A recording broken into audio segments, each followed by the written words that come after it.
আজকে আমি শেয়ার করব মৌরি কাতল।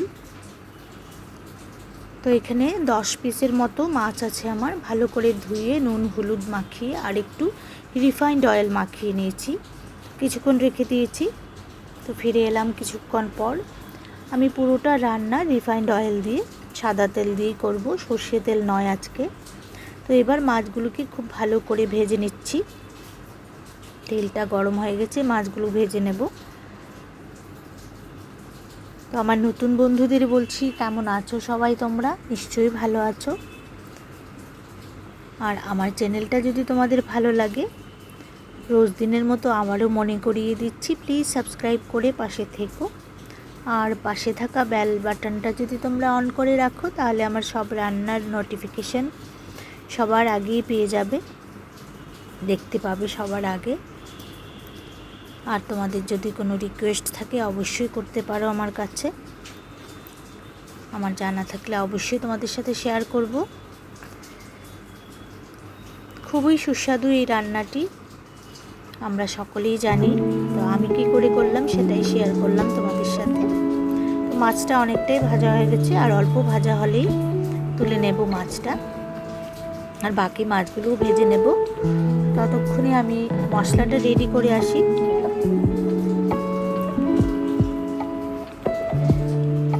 একদমই কম মশলায়, খুব একটা বেশি লাগবে না, জিরে ধনে কিছুই লাগবে না, শুধু মৌরি বাটা দিয়েই করব। আর মৌরি বাটার গন্ধ তো আমরা সকলেই জানি, অসম্ভব ভালো হয়। তো মাছগুলো সবগুলো তুলে নিলাম, ভাজা হয়ে গেল মাছ।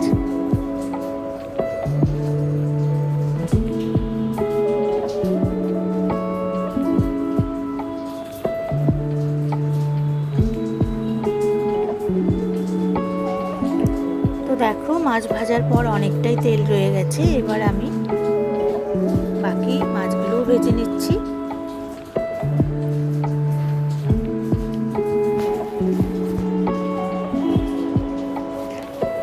প্রচণ্ড গরম পড়েছে, তার মধ্যে বৃষ্টিও হচ্ছে। তোমরা সবাই জানো, যে যারা জানো, আমি ত্রিপুরায় থাকি, আগরতলাতে। এখানে প্রচণ্ড বৃষ্টি হচ্ছে। তো গরমে তোমরা কেমন আছো সবাই? সাবধানে থেকো, সুস্থ থেকো।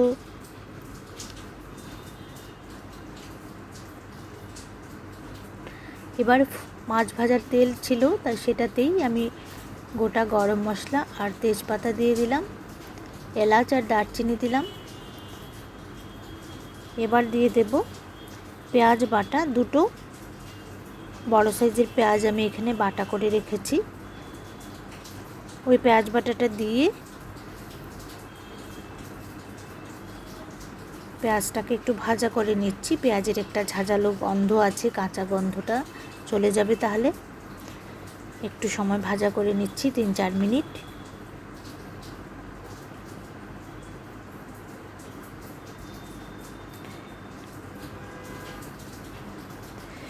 প্রতিদিন হয় পেঁয়াজ নয় জিরে বাটা, কিছু না কিছু দিয়ে তো মাছ খেতে হবে। তো একটু স্বাদ বদল, আর কিছু নয়। হয়তো জিরের বদলে মৌরি, সাথে দই বা পেঁয়াজ টমেটো, একটু স্বাদ বদল। তো এবার ভাজা করে নিচ্ছি পেঁয়াজটাকে।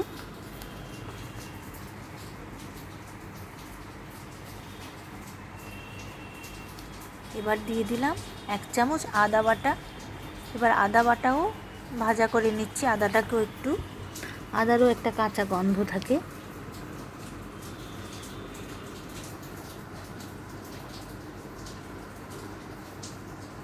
আরও 2-1 মিনিট ভেজে নিলাম।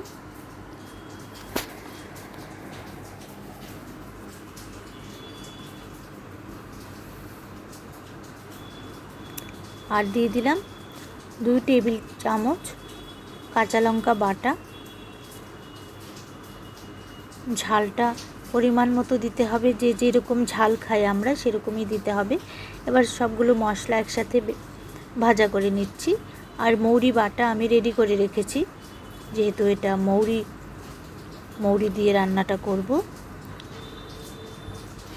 এবার মৌরি বাটা দিয়ে দিলাম 2 চামচের মতো, বড় টেবিল চামচে 2 চামচ দিয়েছি, কারণ আমার মাছের পরিমাণটা একটু বেশি, সেই জন্য আমি মৌরি বাটাটা একটু বেশি দিলাম।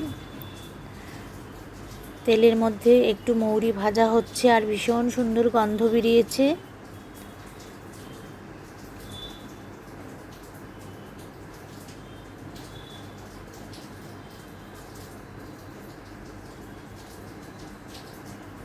এবার সামান্য একটু হলুদ দিয়ে দিলাম।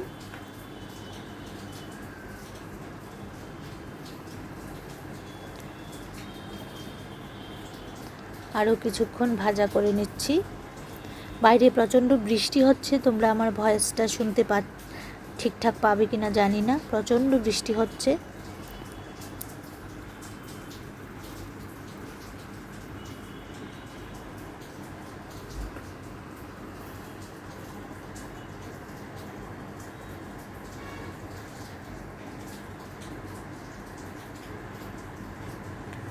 মশলা অনেকটাই ভাজা হয়ে গেছে। এবার আমি দই দেব।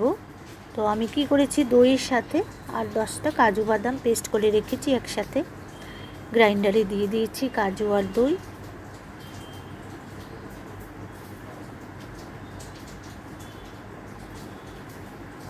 দিয়ে দিলাম। এবার এখানে দই নিয়েছি 3 টেবিল চামচ দই, এবং দইটা যেন ফ্রিজের না হয়, ঠান্ডা যেন না থাকে, রুম টেম্পারেচারে থাকে, কারণ তাহলে গরমের মধ্যে দইটা দিলে এটা নষ্ট হয়ে যাবে স্বাদটা। আর খুব বেশি টক দই দিলেও রান্নাটা টক হয়ে যাবে। তো এবার দিয়ে দিলাম সামান্য একটু চিনি, স্বাদটাকে ব্যালেন্স করার জন্য। যেহেতু আমি টক দই দিয়েছি সেই জন্য একটু চিনি দিয়েছি। এবার খুব ভালো করে আরও একটু ভাজা করে নিচ্ছি মশলাটাকে। অনেকটাই হয়ে গেল রান্না আমার। আর সামান্য একটু নুন দিয়ে দিলাম, নুন একটু লাগবে, নুনটা কম দিয়েছিলাম সেজন্য।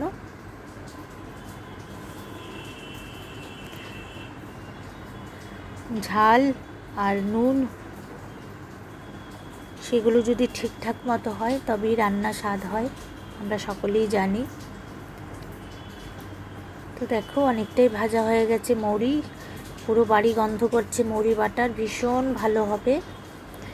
আর আমি যে কোনো রান্না খেয়ে তারপর তোমাদের সাথে শেয়ার করি। ভীষণ ভালো হয়েছিল খেতে, তোমরা খেয়ে দেখবে একবার যারা খাওনি। তো দিয়ে দিলাম ঝোল। এবার মাছটা পরে দেবো একটু, ঝোলটা ফুটতে থাকুক, দেখতে থাকো তোমরা, সঙ্গে থাকো আমার। নতুন পুরনো বন্ধু সকলকে আমার অনেক ভালোবাসা। মাছগুলো দিয়ে দিলাম।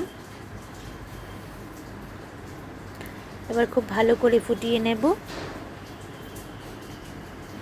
দেখো রঙটা কত সুন্দর হয়েছে, খেতেও খুব ভালো হয়েছিল।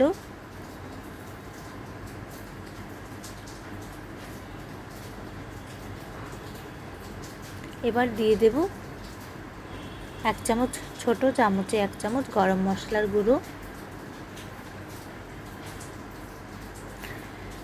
সম্পূর্ণ রান্না রেডি হয়ে গেছে আমার। তো আমার এই রান্নাটি তোমাদের কেমন লাগলো বন্ধুরা অবশ্যই কমেন্ট করে জানিও। আর যদি ভালো লাগে তাহলে অবশ্যই শেয়ার করে দিও বন্ধুদের সাথে। আর তোমরা যারা খাওনি অবশ্যই ট্রাই করে দেখো একবার, ভীষণ ভালো হয় খেতে।